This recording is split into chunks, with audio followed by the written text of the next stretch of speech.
In the fall of 1982, I started grade 8 in junior high school.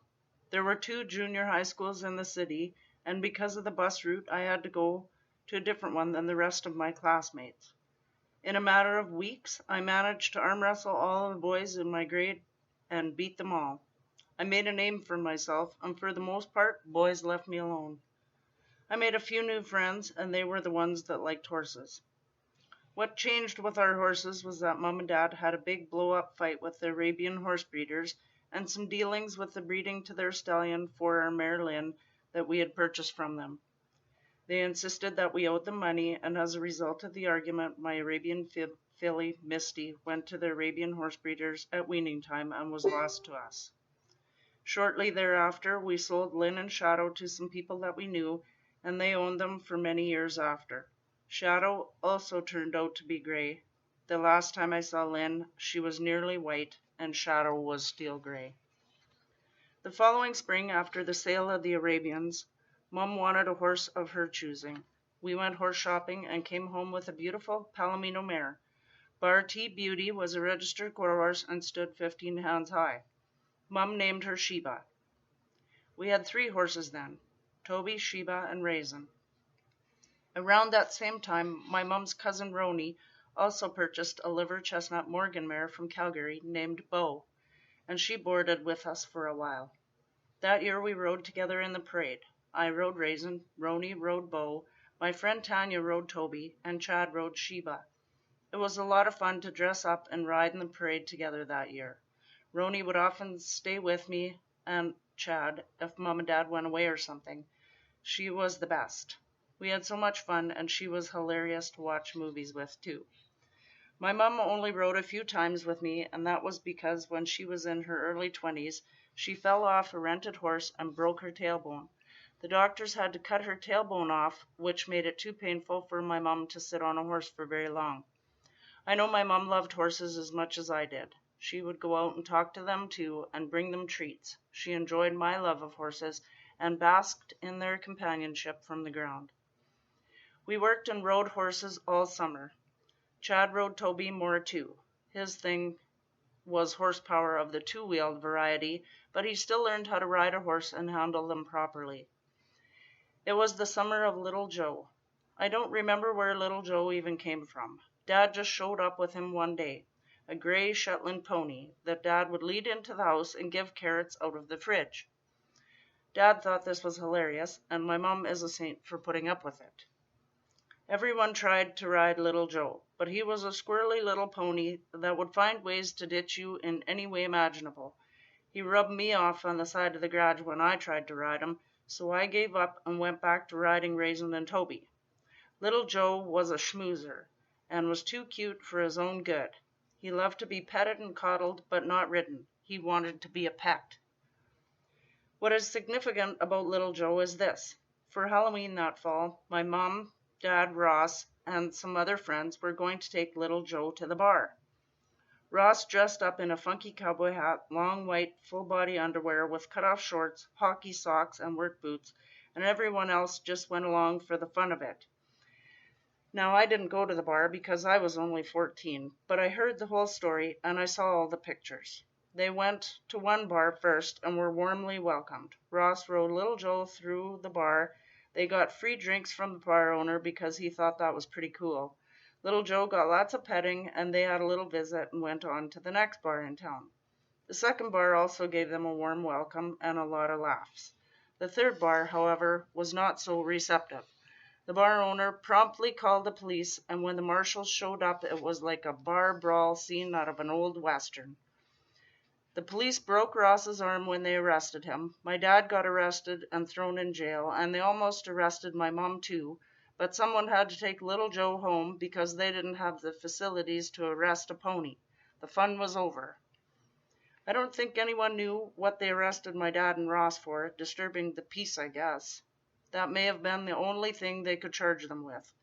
After Mom brought Little Joe home, she was so upset over the whole thing. Within an hour, she went back into town to get Dad and Ross from the police station. The police couldn't hold them overnight. Dad and Ross were not even drunk and disorderly. Everyone stayed home for the rest of the evening and complained about having their fun ruined while they laughed about it. They had to call all their friends and tell them what happened too.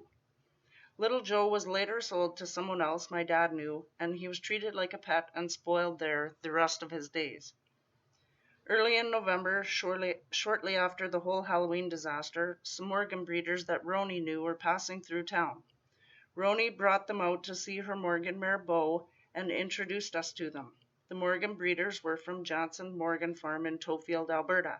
They had just delivered a horse they sold that day and were passing through on their way home. They brought one of their yearling colts with to keep the other horse company on the trip, but the colt was traveling home alone. They unloaded the colt from the trailer while they were visiting with us.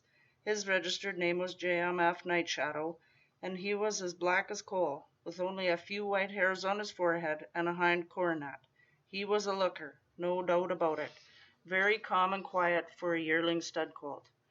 Shadow was not going to be a tall horse, but he was extremely well put together Morgan. At the time, he may have stood 12 hands high. While we visited with these wonderful and knowledgeable horse breeders, my dad's wheels were turning. How much do you need to have for this horse? My dad took them out to the Quonset where he stores all of his equipment and supplies for farming and contracting business to show them all of his antiques.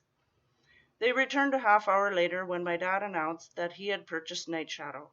Unbeknownst to us, my dad had 10 metal livestock gates out in his construction yard and the Johnsons wanted them. They made a horse trading deal and traded Night Shadow for 10 metal livestock gates. The bill of sale was made out, the registration papers would be transferred to my mom, and she was now the proud owner of a black Morgan yearling stud colt. We just sold one Shadow the year before, so we couldn't think of this horse as Shadow. One of Mom's favorite horse books was Fury, and it was a story about a black stallion, so Night Shadow became Fury for the remainder of his days. Every Christmas and New Year's, I would give my horses special treats, extra grain with a good brushing and petting as my gift to them. The horses loved to come into the barn and get spoiled a little. We had the milk cow only for a few years, and when that part of farming was over, the barn got a renovation. The cow stanchions were removed and a new room was built to become a proper tack room. The new year came, and with it came another grand adventure. Roni told us about a rodeo queen contest that was being held, with the very first indoor rodeo being held at the Civic Center. It was a local indoor hockey rink. The rodeo would take place in April, but the contest was open for application. I have an idea. I'll run for rodeo queen. I was going to be 15. I signed up for rodeo queen and the next adventure began. Leanne and Tanya also signed up, and there were 2 other girls from our school in the same grade running in the contest. There were 5 girls vying for the title of Miss Rodeo Swift Current in 1984. The contest was based on ticket sales 50%, horsemanship 25%, and congeniality 25%. Tickets were $1 and there were 3 cash prizes to be won. First, $500, second, $300, and third, $200. The prizes for the rodeo queen, first princess, and second princess were astronomical. The queen would win a 2-year-old paint filly among other prizes. Many businesses in the city donated prizes for the girls running for the title. Roni worked as a bookkeeper for a local bar in the city. She helped sell tickets for me. Another friend and riding buddy sold tickets with me as we went door to door. She and I would mimic me saying, "Hi, my name is Mitzy Tait. I'm running for Miss Rodeo Swift Current. Would you like to buy a ticket?" Then we would laugh like maniacs. My parents sold tickets by the book, $20 to their friends, and my ticket sales climbed by the hundreds. The rodeo committee ladies took us girls out for supper. Our photos were taken by the local paper with a write-up of the contest. We were local celebrities. Horsemanship took place only a few days before the rodeo, after dirt was placed in the arena. We were given a copy of the pattern and had a few days to prepare. Raisin did the horsemanship pattern very well for me, and I was proud of him. It wasn't exactly perfect, but I was happy with our performance. Leanne did a perfect pattern with Hank. It was only to be expected. The other girls did well too, but we didn't have a push-button show horse of Hank's caliber. The Pro Rodeo was for 3 days, and Swift Current was ready to accept this entertainment with open arms. Tickets for the rodeo were sold out for the entire weekend. Friday and Saturday night also hosted a cabaret after the rodeo, and tickets were sold out for that too. At the Friday evening rodeo performance, after the national anthem was sung, we were introduced individually as the Swift Current Rodeo Queen contestants. Each of us rode in on our own horses as we were introduced. We rode one entire lap around the arena at a lope and waved as we went. The rodeo proceeded, and we sold tickets during and in between the events. When the rodeo ended Friday night, we had to hand in the last of our ticket sales for a final tally.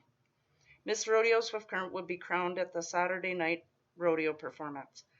First up was the national anthem. Then we rode in and were introduced again and lined our horses up in the center of the arena. We had no idea who was going to win, but I could always hope. We awaited the announcements with great anticipation.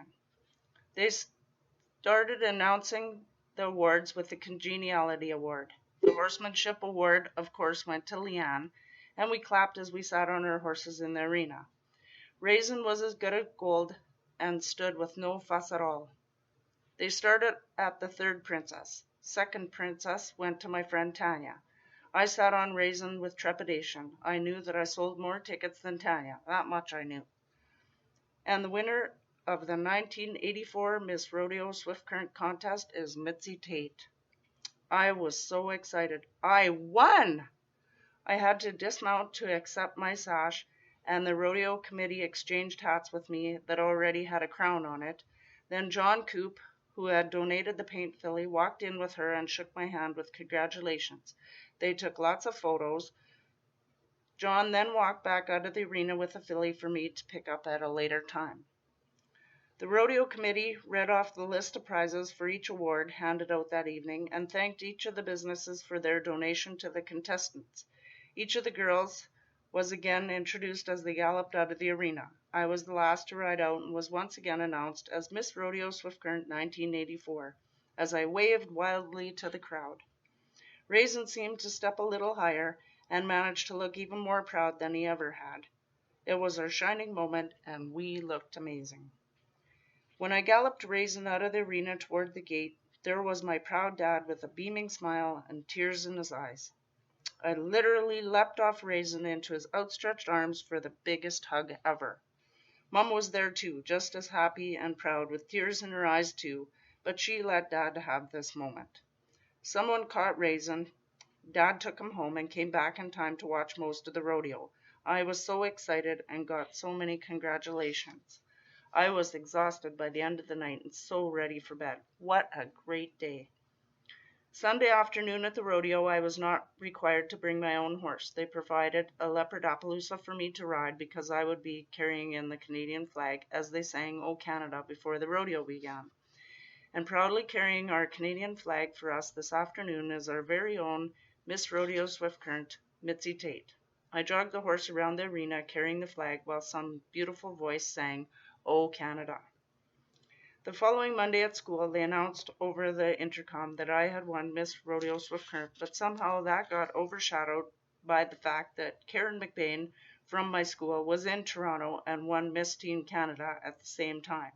She got plastered all over the front page of the paper, and I got my picture on page 3. Ah, well, such is life.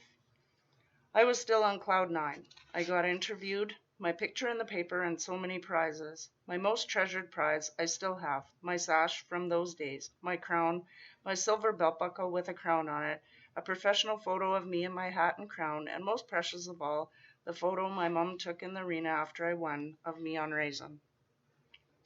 Remember that friend I was telling you about that helped me sell tickets door to door? Her name is Donna, and later that year she bought Sheba from my mom. Sheba was boarded at the farm. Donna and I rode everywhere together that summer. The following year, Donna ran for Rodeo Queen, and she won. We joked about how I was going to crown her at the awards.